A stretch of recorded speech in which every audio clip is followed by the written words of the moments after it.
Hi అందరికీ, welcome back to my channel. ఈరోజు Sunday special బోటి కర్రీ. ఎమ్మి బోటి కర్రీ. లేట్ చేయకుండా ప్రాసెస్లోకి వెళ్ళిపోదాం.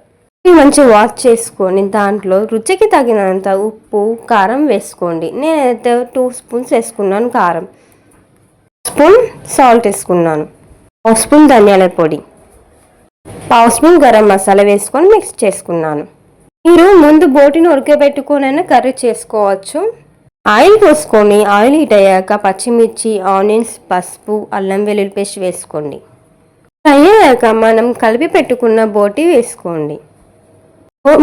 పక్కకు పెట్టుకున్న బోటి వేసుకొని మంచిగా మిక్స్ చేసుకోండి.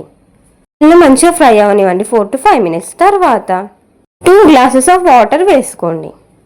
వాటర్ మొత్తం ఇంకేదాకా మధ్యలో కలుపుకుంటూ ఉండాలి. ఇలా మీరు ముందే ఉడకబెట్టుకుంటే వాటర్ అవాయిడ్ చేసేయండి. మనం ముందే ఉడకబెట్టుకున్నాం కాబట్టి సేమ్ ప్రాసెస్ ఒక వాటర్ వేసుకుని ఫ్రై చేసుకుంటే. ఎసురు మొత్తం ఇనికాక ధనియాల పొడి వేసుకోండి, కొంచెం ఇంచిన ధనియాల పొడి, కొత్తిమీర వేసుకొని ఒక 2 minutes అలా స్టవ్ పైన ఉంచితే ఎమ్మి బోటి కర్రీ రెడీ.